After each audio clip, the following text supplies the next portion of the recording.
Siapa yang Allah pengen ngasih dia kebaikan, Allah uji. Hah? Kok gitu caranya? Ternyata kayak gitu rahasianya. May yuridillahu bihi khairan, may yuridillahu bihi khairan. Siapa yang Allah pengen ngasih dia kebaikan, Allah kasih dia musibah atau ujian. Kenapa bisa seperti itu, Ustaz? Fa inna ma'al usri yusra, inna ma'al usri yusra. Seolah-olah Allah bilang di dalam ayat itu, kalau kalian mau dapat kemudahan, biasanya lewatnya kesusahan dulu. Kalau kalian pengen dapat keberuntungan, biasanya dapatnya kerugian dulu. Tapi keberuntungan dan kerugiannya pasti nggak sebanding. Keberuntungannya jauh lebih besar daripada kerugiannya. Kerugian itu kayak modal doang, DP.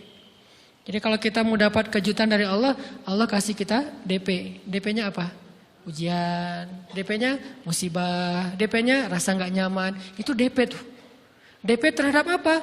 DP dari Allah terhadap hadiah-hadiah besar yang Allah pengen ngasih ke kita setelahnya. Cuman banyak orang yang menolak DP ini. Sama kayak kita misalnya. Kalau kita mau ngasih dia hadiah, kita kasih dia kayak kejutan dulu. Dia lagi ulang tahun nih, disiram air dulu. Setelah itu dikasih hadiah-hadiah yang mahal. Rela gak disiram air demi hadiah? Rela, udah siramin lagi aja. Kalau setelahnya ada hadiah. Yang kita gak rela, kalau setelah disiram, disuruh bersih-bersih sendiri dan gak dikasih apa-apa. Kan gak rela tuh. Berarti ini bab iman. Yakin gak kalau Allah tetap ngasih hadiah? Kan sabar dan iman itu ternyata tahu aman, kembar. Kalau kita yakin Allah ngasih hadiah setelah ngasih kita DP ujian, ya kita akan sabar. Gak apa-apa deh, bentar lagi mau dikasih hadiah, digini-giniin juga gak masalah. Dibully, diapain sama Allah, biarin aja. Ya Allah saya sabar, kan bentar lagi mau dikasih hadiah nih. Ini masalah yakin. Tapi kalau kita gak yakin, apa sih maunya Allah gitu kan? Begitu kalimat ini keluar, maka yang muncul setelahnya adalah mengeluh, berputus asa, dan gak akan sabar menghadapi ujian. Ujian, kata Nabi, may yuridillahu bihi khairan. Siapa yang Allah pengen kasih hadiah, siapa yang Allah pengen kasih kejutan, siapa yang Allah pengen kasih pertolongan, siapa yang Allah pengen kasih kebaikan, yusib min, Allah akan uji dia dulu. Ini sunnatullah. Sehingga kalau kita lagi diuji, yang kita lihat jangan ujiannya, apa setelah itu. Gimana ngelihatnya Ustaz gak kelihatan? Dengan mata hati. Istafti qalbak, tanya kepada hatimu, kelihatan gak? Dengan mata hati. Gimana ngelihat dengan mata hati? Dengan iman, saya percaya Allah pasti ngasih kebaikan setelah ini. Orang Allah sendiri yang ngomong, gak ada satu huruf pun di Al-Quran yang salah. Apalagi satu ayat, apalagi dua ayat. Fa inna ma'al usri yusra, ditegesin lagi. Inna ma'al usri yusra. Tapi usr dulu, baru yusr. Dikasih kesusahan sedikit, dikasih kemudahan yang banyak. Dikasih kesusahan sedikit, dikasih kemudahan yang banyak. Ini yang kita coba bangun tajdidul iman. Bangun memperbaharui yakin. Sehingga ketika kita diuji, sedih, wajar. Mengaduh sedikit bukan mengeluh ya. Kalau mengeluh kan nyalahin Allah. Kalau ngaduh, yang namanya orang dicubit kan, itu ngaduh. Tapi kalau, apa sih maunya Allah? Nah itu ngeluh. Antara mengadu dengan mengeluh berbeda. Mengadu itu manusiawi. Sedih itu manusiawi. Air mata bahkan bukan hanya manusiawi, itu rahmat dari Allah. Orang yang gak bisa menangis itu yang bahaya. Kalau kita masih bisa menangis, berarti kita masih peka hatinya. Bukankah anak kecil paling sering menangis? Berarti hatinya peka. Siapa lagi selain anak kecil yang paling sering menangis? Cewek. Cowok itu emang gak punya perasaan, makanya jarang nangis. Cewek dikit-dikit nangis, jangan bilang, cemen banget sih nangis, cengeng apa. Enggak, karena dia perasaannya lebih peka dari kita. Itulah kenapa Allah menitipkan bayi kepada perempuan. Kalau dititipin ke laki-laki, hancur. Di balik kepekaan perempuan, di balik sensitifnya perempuan, di balik perasaannya yang luar biasa, di situ Allah Subhanahu wa taala menitipkan amanah, dia yang paling baik dalam merawat bayinya. Perempuan secara umum mungkin lebih banyak bicara daripada laki-laki ya. Walaupun ada orang yang perempuan pendiam banget, ada yang nggak ngomong sama sekali, misalnya diem-diem aja, ada. Tapi secara umum perempuan lebih banyak berucap daripada laki-laki. Emangnya ini kekurangan? Bukan. Ini kelebihan. Kalau dia berikan itu dalam hal yang tepat. Apa yang tepat? Mendidik anak. Justru karena perempuan banyak ngomong, lebih baik dalam mendidik anak daripada laki-laki. Laki-laki itu kurang mendidik, kurang mengedukasi. kepada anak dengan usia tertentu karena dia jarang memahamkan. Salah hanya marah, salah hanya ditegur. Kalau ibunya jelasin, nah gini sebelum tidur ibunya yang ceritain banyak cerita. Saya sendiri ngalamin. Sering mana seorang ayah sama ibu interaksi sama anak dalam bentuk verbal. Sering ibu. Jadi menangis itu rahmat dari Allah. Gak apa-apa, nangis saja. Dan itu tidak disebut mengeluh. Kamu kok nangis? Kan orang Islam harus sabar. Emangnya nangis dengan sabar itu bertolak belakang? Sabar tetap sabar. Ya nangis jalan aja terus nangis. Nangis apa pakai nangisnya nggak cuma nangis doang, emotikonnya juga nangis, berderai-derai gitu. Sampai air matanya menggenang gitu kan ya. Boleh lah. Ditambah lagi dengan visual menangisnya posting bahwa dia lagi tertusuk duri dengan postingan kaktus atau apalah. Dia pengen share ke semua orang bahwa saya sedang sedih. Sehingga nanti ketika ada orang yang menghibur dia dengan sedikit kata-kata yang sabar ya segala macam, wah makin berderai-derai. Itu belum jadi, kecuali dia keluarkan kata-kata mengeluh, baru dia disebut orang yang banyak mengeluh, berputus asa. Kalau mengaduh, wajar. Walaupun ada nabi udah diuji berat gak mau mengaduh, apalagi ngeluh. Zakaria digergaji, mengaduh aja enggak. Kenapa? Karena kata malaikat, kalau kamu mengaduh sedikit aja, maka Allah Subhanahu wa taala akan menghancurkan kaum ini. Dia kasihan kepada kaumnya, enggak mau mengaduh. Satu-satunya orang yang kita tidak boleh mengaduh hanya orang tua. Atau itu mengeluh kalau untuk orang tua. Kalau yang lain enggak disebut mengeluh. Kalau ke teman, malas enggak apa-apa. Jangan sering-sering tapi. Apaan sih? Ke teman boleh. Tapi ke orang tua, saja itu bukan lagi mengadu, itu sudah mengeluh. Khusus untuk orang tua. Kalau di antara manusia. Kalau kepada Allah dan Rasul, pastinya lebih dari itu. Ketika kita diam saja, tidak langsung beranjak sami'na wa ata'na labbaik ya rabbi wa sa'daik, enggak memenuhi panggilan Allah, itu sudah disebut bagian dari kufur ingkar. Tapi minimal kita mungkin masih mengaduh, kita masih menangis, kita masih lelah, kita masih merasa lemah. Setidaknya kita tidak mengeluh. Kenapa? Kita percaya Allah kalau mau ngasih hadiah kepada hambanya, DP-nya itu ujian. Dan yakinlah hadiahnya minimal 10 kali lipat lebih baik daripada ujian itu. Minimal, karena gak ada amal soleh yang dibalas di bawah 10 kali lipat tuh gak ada. Amal soleh, amal ya bukan niat. Amal yang udah kita kerjakan minimal dibalas 10 kali lipat. Minimal, maksimalnya bighairi hisab, tanpa batas. Bighairi hisab, tanpa batas. Ada yang 700 kali lipat kayak sedekah. Tapi tetap aja ayat sedekah di akhirnya ujung-ujungnya apa? Bighairi hisab juga kan? Berarti sedekah itu minimal dibalas 700 kali lipat. Minimal. Kalau kita yakin. Selalu syaratnya kalau kita yakin. Dan saya ngebuktiin itu banget. Saya pernah ngalamin lagi jalan-jalan di sebuah kota yang ada becak kayuhnya, becak sepeda gitu ya. Jalan terus saya bilang, Pak berapa ongkosnya? 20.000. Udah naik aja 20.000. Karena kita keliling-keliling kota, ternyata saya jadi kasihan sama dia 20.000. Kasihan kan 20.000 dibayar keliling kota, walaupun pas mampir beberapa tempat mungkin dia dapat tips ya. Tapi saya nggak tega gitu, dia cerita tentang anaknya lagi sekolah, apa segala macam, makin bikin baper kan. Pas selesai, saya kasih dia 100.000. Dari 20.000 dikasih 100.000 karena kasihan. Dan saya yakin, nggak mungkin sedekah itu sia-sia. Kan Nabi bersumpah kan, demi zat yang jiwaku di dalam genggamannya, tidak berkurang harta karena sedekah. Demi Allah, kata Nabi. Nggak berkurang harta karena sedekah. Berkurang harta karena belanja? Ya. Berkurang harta karena pacaran? Banget.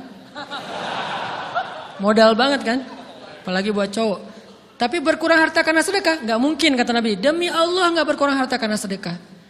Berkurang harta karena istri? Enggak. Karena memberi kepada istri itu pahalanya lebih gede daripada sedekah. Makanya ngemodalin pacaran setelah nikah itu tumbuh berkah. Modal pacaran sebelum nikah itu apes. Jadi kalau pengen modal nih, ngemodalin cewek, traktir, ngapa-ngapain, bayarin, jangan sebelum nikah. Sebelum nikah jadi orang pelit aja, nggak apa-apa. Tapi setelah nikah, jor-joran ngasih, apalagi yang, bayarin semuanya. Kenapa? Pahalanya lebih gede daripada sedekah. bahkan lebih gede daripada infak fi sabilillah. Seorang suami memberi nafkah istri, itu pahalanya terkadang lebih besar daripada kita berinfak untuk fi sabilillah, untuk korban perang. Saya heran kalau ada orang sedekahnya rajin tapi ke istrinya kikir, aneh, berarti dia nggak ngerti konsep. Padahal memberi kepada istri itu selama itu kebutuhan pokok ya, dan sedikit entertain, nggak apa-apa asal nggak berlebihan, itu luar biasa. Makanya saya kalau jalan sama istri yang yang mana? Itu yang Onit suka. Oh ya, Onit suka. Kasih aja. Kenapa? Minta ini. Kasih. Selama ada kan kenapa nggak dikasih kan ya? Nanti Allah ganti. Makin rajin kita ngebayarin istri kita, ngebelanjain istri kita, makin Allah ngasih yang kita nggak pernah duga-duga. Sampai istri kita cemburu sama kita. Kok kamu duitnya banyak banget sih? Kan gara-gara aku sering ngasih ke kamu. Ya udah sini lain lagi. Mau ditransfer berapa gitu kan ya? Saya ngasih 100.000 ke si bapak. Dan saya yakin teman-teman sedekahnya pasti lebih dari itu karena 100.000 saya sebut. Kalau 1 juta ke atas saya nggak mau nyebut, malu dong, ria ya.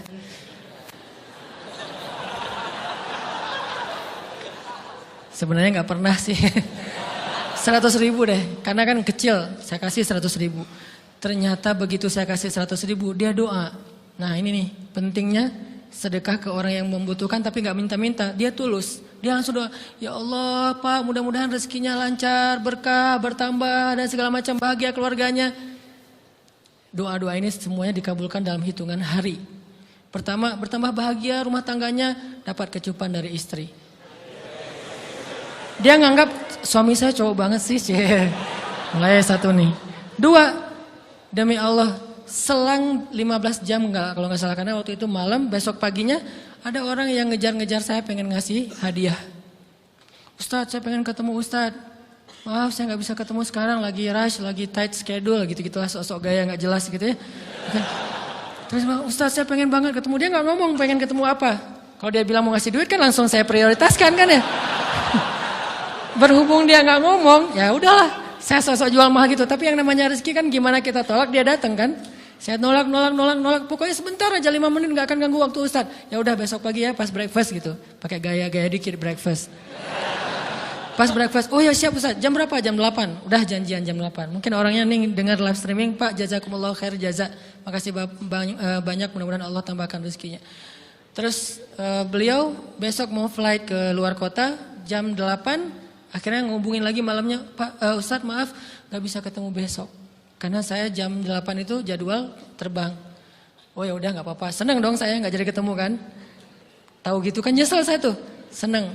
Besok pagi jam 6, Pak Ustadz alhamdulillah ternyata penerbangan saya di-delay ke jam 11. Allah delay penerbangannya demi ngasih rezeki buat saya. Kan luar biasa kan. Ini hikmah kepedean saya, kegeeran kepada Allah gitu. Di-delay demi saya. Kan kadang-kadang GR ya di depan Allah ya. Robbi akroman kan gitu ayatnya. Allah memuliakan saya dengan istighfar tetap. Akhirnya saya bisa ketemu Ustaz. Saya nggak baca WA-nya. Terlambat baca, baru baca jam 8. Dia udah mulai agak putus asa. Kayaknya udah gak mungkin ketemu nih. Jam 8 pas saya baca, ternyata orangnya nggak di delay. Ya udah saya balas, ya udah sekarang saya tunggu ya jam 9, maaf cuma sebentar. Nggak apa-apa Ustaz 5 menit. Datang dia. Datang ngasih apa coba? Ngasih duit 200 juta. Demi Allah. Cuman berselang beberapa jam, saya tolak-tolak. Tahu gitu Pak, datang malam ini aja.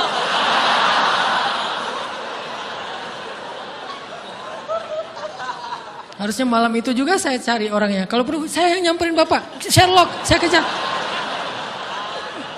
Manusia gitu banget ya.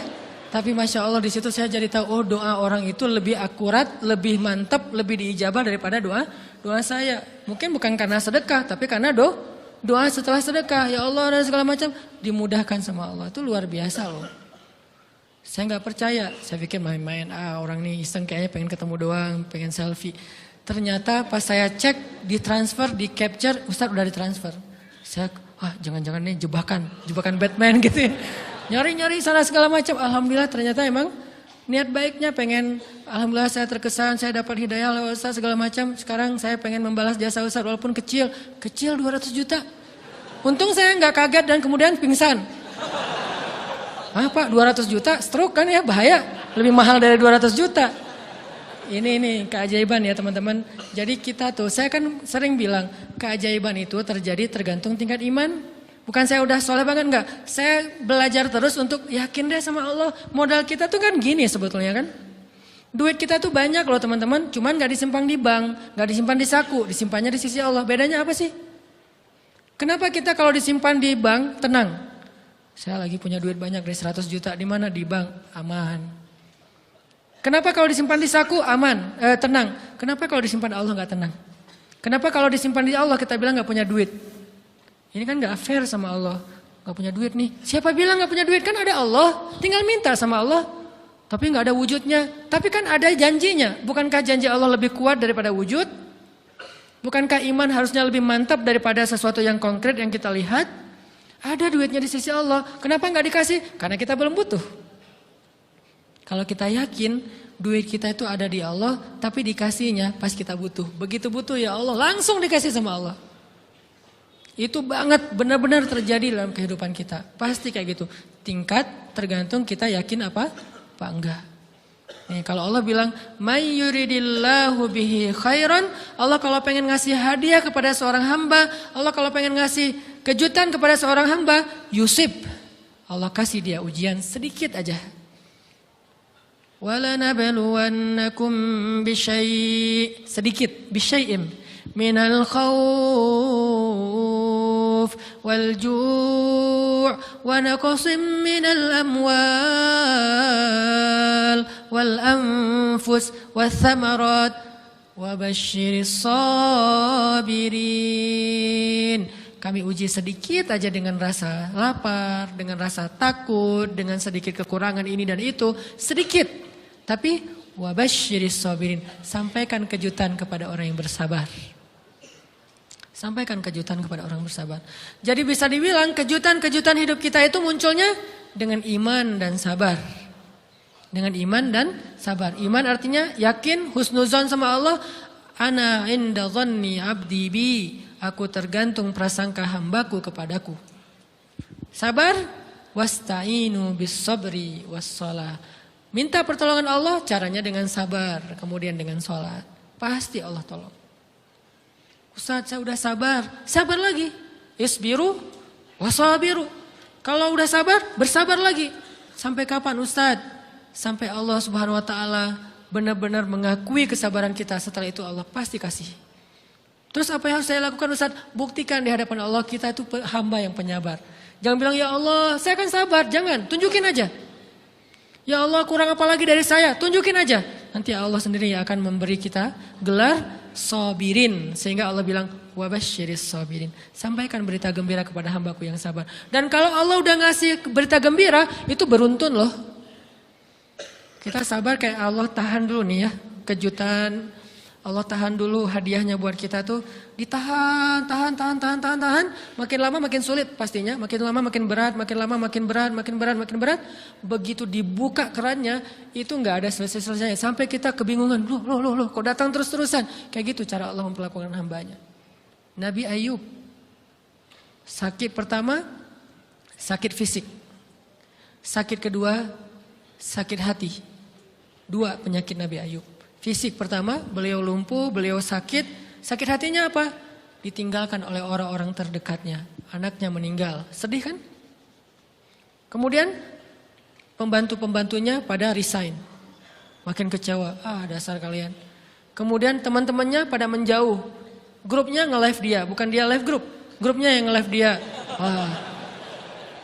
Orang unfollow. Tiba-tiba followersnya tinggal 1 doang.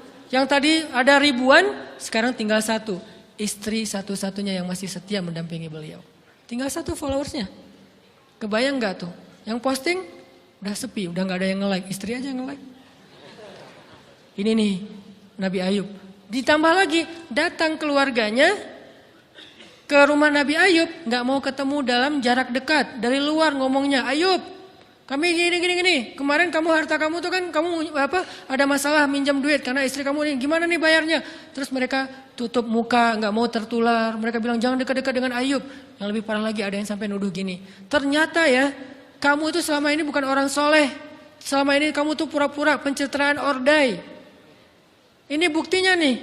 Ternyata akhirnya Allah tunjukin juga borok kamu, aib-aib kamu. Ternyata kamu itu selama ini orang munafik. Jadi Nabi Ayub malah dituduh orang jahat, orang yang terkutuk.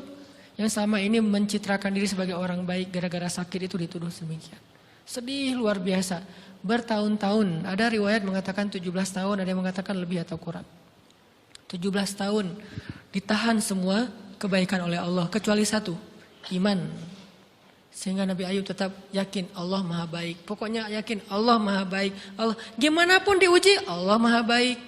Diambil anaknya Allah maha baik. Diambil kesehatannya Allah maha baik. Diambil hartanya Allah maha baik. Jadi orang yang tadinya paling kaya di negerinya sekarang paling miskin di negerinya. Kebayang gak tuh dibalik 180 derajat. Yang tadinya paling kaya, gak ada yang lebih kaya daripada Ayub. Sekarang yang paling miskin, gak ada yang lebih miskin daripada Ayub. Allah maha baik, Allah maha baik, Allah maha baik. Husnuzan kepada Allah. Dan itu gak sehari 2 hari. 17 tahun husnuzan kepada Allah. Pada puncaknya ketika istri beliau harus menjual rambut, gundul, potong rambut, dijual demi apa? Udah gak tahu lagi mengemodalin apa untuk ngasih makan Nabi Ayub. Akhirnya nyari-nyari kerja gak ada yang nerima. Jual rambut, pakai jilbab, di rumah gak buka-buka jilbab. Ayub curiga. Yang kenapa kamu gak buka jilbab di hadapanku? Enggak apa-apa, kan lagi musim panas, gak apa-apa. Akhirnya Nabi Ayub minta tolong dibukain, ada apa, curiga kan. Pas dibuka udah botak rambut istrinya. Nabi Ayub menangis. Kenapa, apa yang terjadi? Istrinya bilang, suamiku gak ada lagi modal buat kita makan. Saya cari-cari kerja sana sini, gak ada yang nerima. Bahkan untuk mandiin hewan aja gak diterima. Akhirnya saya jual rambut saya, mudah-mudahan bisa untuk kita makan beberapa hari. Istrinya keluar, Nabi Ayub menangis, baru Nabi Ayub berdoa. Itu juga doanya malu-malu dan husnuzon. Malu-malu, husnuzon. Gimana kalimatnya? Rabbi, massaniyaddur. Ya Allah, saya sakit. Gitu doang ngomongnya. Bukan, ya Allah udah sekian tahun saya sakit, saya gini, saya gitu. Enggak. Ya Allah, saya sakit. Wa anta arhamur rahimin. Tapi tetap ya Allah buat saya engkau yang paling baik. Coba, masih ngomong gitu? Arhamur rahimin, gak apa-apa. Jadi seolah-olah mau ngomong, ya Allah saya sakit, tenang, saya gak ngeluh ya Allah, engkau tetap yang paling baik. Gitu coba Nabi Ayub ke Allahnya tuh. Langsung Allah munculkan mata air di bawah kaki Nabi Ayub. Tiba-tiba beliau jadi basah, mandi, sembuh semua penyakit, rontok dengan semua luka-lukanya. Dan wajah Nabi Ayub semua tubuhnya menjadi muda, yang usianya tadi udah 80-an tahun, tiba-tiba menjadi di antara 35 tahun. Itu usia ideal. Maaf ya, saya usianya kurang lebih segitulah. Usia penduduk surga antara 30 sampai 40 tahun. Itu usia penduduk surga. Dan usia itu mempertemukan 2 kebaikan. Fisiknya sudah sempurna dan akalnya juga, kebijaksanaannya sudah sempurna. Kalau di bawah 30 tahun, fisiknya sempurna, akalnya belum sempurna.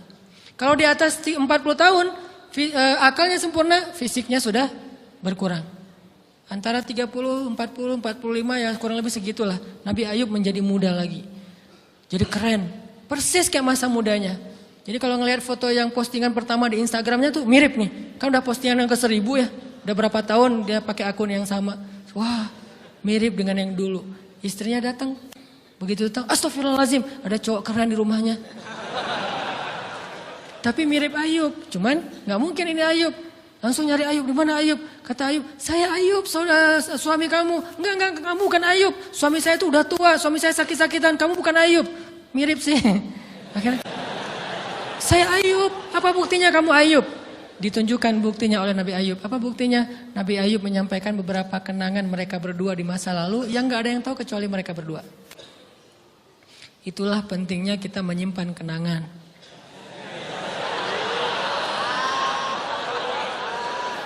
Kalau ada masalah gitu kan, nauzubillah harus operasi wajahnya. Kamu bukan suami saya. Ada buktinya apa? Ada satu hal yang cuma kita berdua yang tahu. Kalau perlu jangan satu hal, banyak hal ya. Cuma kita doang yang tahu. Orang lain nggak tahu. Pas disebut itu benar, tidak ada yang tahu masalah itu kecuali kita berdua. Akhirnya dipeluk Nabi Ayub ngajak istrinya untuk mandi di mata air yang sama. Istrinya mandi langsung muda lagi. Setelah itu Allah SWT beri mereka harta yang sangat banyak. Lihat kalau Allah udah buka, pertama fisiknya disempurnakan lagi. Kemudian Allah turunkan air hujan. Diturunkan hujan bukan air. Hujannya dinar dan dirham. Di belakang rumah Nabi Ayub itu ada tempat penampungan gandum gitu kan. Ada 2 tempat penampungan. Turun hujan pertama, dinar. Sampai penuh penampungan gandum dengan dinar, koin-koin dinar yang 1 dinar mungkin harganya sampai 3 juta. Turun banyak, kemudian turunnya lagi dirham, penuh. Turun lagi di atas atap-atap beliau sampai rumah Nabi Ayub dipenuhi dengan dinar dan dirham. Ini apa, ini apa? Nabi Ayub kaget. Setelah itu istrinya hamil. Setiap tahun ngelahirin 13 anak Nabi Ayub yang sudah Allah wafatkan, lahir setahun satu, wajahnya, karakternya, namanya semua persis seperti yang sudah Allah ambil. Seolah-olah mereka belum meninggal tapi mereka hanya pergi dan kembali lagi. Dibalikin semuanya. Dan Nabi Ayub lebih kaya berpuluh-puluh kali lipat daripada sebelum beliau sakit. Buah dari kesabaran. Artinya Allah kalau mau ngasih kebaikan yang berlipat ganda, yang luar biasa, yusib, Allah kasih dia ujian sedikit. Itu hadis Bukhari. May yuridillahu bihi khairan yusib min. Allah akan menguji dia. Dan yang terakhir yang kita coba bangun juga, ini saya yang lebih ke perasaan ya. Kalau amaliyahnya mungkin ustaz-ustaz lain mengajarkan amal apa riyadhah buat sabar segala macam. Ini lebih ke perasaan. Satu, kita yakin emang kita layak dikasih hukuman kayak gini, emang kita banyak dosa. Jangan terlalu besar kepala, saya nggak layak dihukum, saya nggak layak diperlakukan kayak gini. Kalau manusia ke kita wajar, kita ngomong kayak gitu. Saya nggak layak diperlakukan kayak gini sama dia, oke. Tapi oleh Allah layak banget karena emang kita banyak dosa. Makanya kalau kita nggak kuat lama-lama digituin, banyak istighfar. Yang kedua, husnuzon, lebih keperasaan nih. Oh Allah pengen ngasih saya kejutan, sabar, sabar, sabar. Sampai kapan? Sampai Allah benar-benar melihat kesabaran kita. Yang ketiga, nah ini juga lebih ke perasaan. Allah itu kalau kangen kepada kita, ngasih kita ujian. Terutama kita yang kalau nggak dikasih ujian, jarang romantis sama Allah. Kalau udah dikasih ujian, Allah Akbarnya tuh bergetar gitu. Allahu Akbar. Kenapa banyak ujian? Tapi kalau lagi normal, sholat mah sebelah kaki, santai aja. Kalau perlu bersandar gitu ya. Sholatnya nggak wudhu, tayamum cepet-cepetan, biar gampang gitu. Kan tayamum juga boleh Ustaz, kayak gitu-gitu lah. Kenapa? Kalau lagi normal, doa Rabbana atina fid dunya hasanah. Kalau misalnya baca dalam sholat, qul huwallahu ahad, itu juga dibagi 3 rakaat. Tapi kalau lagi diuji, Alif Lam Mim, Toha, Yasin, semua dibaca pembukaan surat. Khatam 30 juz teh. Kenapa? Lagi diuji. Sholat panjang, doa ya Allah, habis-habisan. Baru takbir udah nangis, Al-Fatihahnya nangis. Terus kalau ini baca Al-Quran, Bismillahirrahmanirrahim, khusyuk gitu. Tahajud, belum malam dia udah tahajud gitu. Tahajud, kirain udah saking semangatnya. Maksudnya apa belum malam dia udah tahajud? Dari sore udah kangen malam. Kapan ya malam, kapan ya tengah malam, kapan ya saya pengen tahajud, kangen dengan tahajud. Kan ada orang kayak gitu, saya kenal beberapa orang yang katanya hanya menunggu malam aja setiap hari. Setiap pagi, kapan ya malam. Pas malam bahagia tahajud, pagi lagi kapan ya malam. Artinya belum malam udah tahajud, saking kangennya dengan tahajud. Rindu banget sama Allah, romantis banget dengan Allah. Khatam Al-Quran berkali-kali dalam seminggu. Begitu dia dikasih jalan keluar, menjauh sampai lupa sama Allah. Sehingga kalau Allah kangen sama dia, Allah kasih dia ujian dikit. Ta'ala ya abdi, kesini wahai hambaku, kesini. Biar kita berdua-duaan lagi nih. Kalau gak mau digituin, tetaplah dekat kepada Allah walaupun kehidupan kita dalam keadaan mudah. Tetaplah romantis sama Allah, tetaplah gampang tersentuh oleh ayat-ayat Allah walaupun hidup kita dalam keadaan normal.